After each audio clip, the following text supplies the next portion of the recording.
Hello दोस्तों, आज हम आपको भारत के भूगोल के बारे में बता रहे हैं जो कि स्प्रिंग बोर्ड द्वारा बनाए गए नोट्स के आधार पर है। भारत उत्तरी तथा पूर्वी गोलार्ध में स्थित है। भारत दक्षिणी एशिया का भाग है और भारत की आकृति चतुष्कोणीय है। भारत का आकार, क्षेत्रफल और जनसंख्या के आधार पर अलग अलग बताया गया है। भारत का आकार क्षेत्रफल के अनुसार 32,87,263 वर्ग किलोमीटर है और जनगणना के आधार पर भारत की जनसंख्या 121 करोड़ है और भारत का क्षेत्रफल 32,87,269 वर्ग किलोमीटर अभी के अनुसार है, जो कि 32.8 लाख वर्ग किलोमीटर क्षेत्र फैला है और हेक्टेयर 328.7 मिलियन हेक्टेयर है। विश्व के क्षेत्रफल का भारत 2.4% रखता है। क्षेत्रफल के आधार पर विश्व में भारत का स्थान 7वां है और विश्व में रूस, Canada, USA, China, Brazil, Australia के बाद भारत का 7वां स्थान है। भारत की जनसंख्या 2011 की जनगणना के अनुसार 121 करोड़ है, जो कि 2021 की जनगणना के अनुसार बहुत ज़्यादा बढ़ गई है। भारत ने सभी देशों को जनसंख्या के आधार पर पछाड़ दिया है।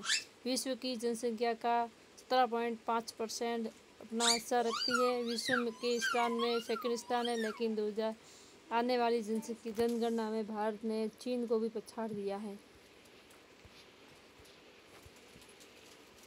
अब है भारत का विस्तार आप दोस्तों मैप के आधार पर बताया गया है कि भारत का उत्तरी से दक्षिणतम बिंदु के बारे में बताया, जो कि 3,214 वर्ग किलोमीटर फैला है, जिसका उत्तरी पॉइंट 37 मिनट 6 सेकेंड इंद्राकोल है। इसका दक्षिणी पॉइंट 8 डिग्री 4 सेकेंड दक्षिणी पॉइंट कन्याकुमारी कोमोरिन अंतरीप है और इसका पूर्व से पश्चिम में विस्तार बताया गया है 2,933 वर्ग किलोमीटर। इसका पूर्वी पॉइंट 97 मिनट 25 सेकेंड पूर्वी है। किबीथू गांव अंजाव जिला अरुणाचल प्रदेश में पड़ता है। उसका पश्चिमीतम बिंदु 68 मिनट 7 सेकेंड है, जो कि गुजरात के गुहरमोती गांव कच्छ जिला में पड़ता है। और भारत का एक अन्य पॉइंट भी है जो कि इंदिरा पॉइंट के अनुसार बताया जाता है, जो कि अंडमान निकोबार द्वीप में स्थित है, जो 6 डिग्री से 45 सेकेंड तक है और इसके अन्य नाम भी दिए गए, Parsons point, Indira point, Pygmalion point, La Hiching.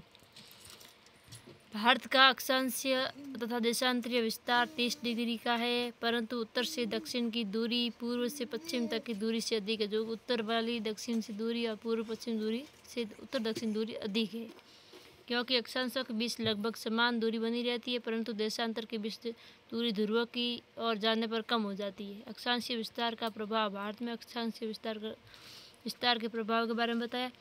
Bharat का अक्षांशीय विस्तार 30 डिग्री का है। भारत में जलवायु संबंधी विविधता पाई जाती है और विभिन्न प्रकार की मृदा और वनस्पति पाई जाती है। भारत का उत्तरी क्षेत्र उपोष्णकटिबंधीय और दक्षिणी उष्णकटिबंधीय क्षेत्र है। कर्क रेखा भारत के मध्य भाग से गुजरती है तथा भारत को 2 भागों में विभाजित करती है। भारत में कर्क रेखा भारत को 2 भागों में विभाजित कर देती है। उसका दक्षिणी भाग उष्णकटिबंधीय और उत्तरी भाग उपोष्ण या कोष्ण शीतोष्ण कटिबंधीय है।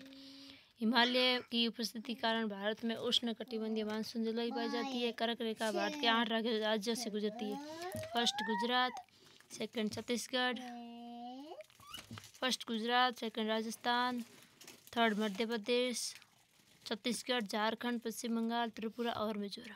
कर्क रेखा के समीप स्थित राजधानियों के नाम है रांची, आइजोल, भोपाल, गांधीनगर, अगरतला।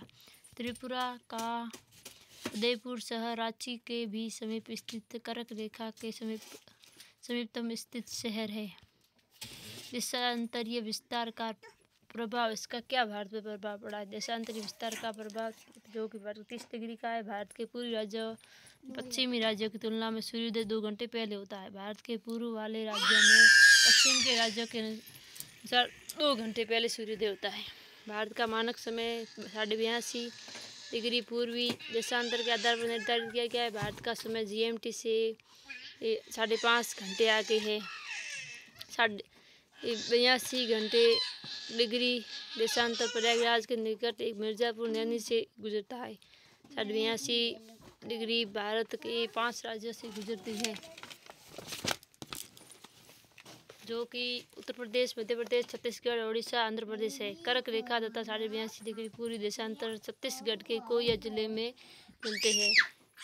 दोस्तों, वीडियो को अच्छा लगे तो लाइक एंड सब्सक्राइब करना, और इसका नेक्स्ट पार्ट हम अगले वीडियो में लाएंगे।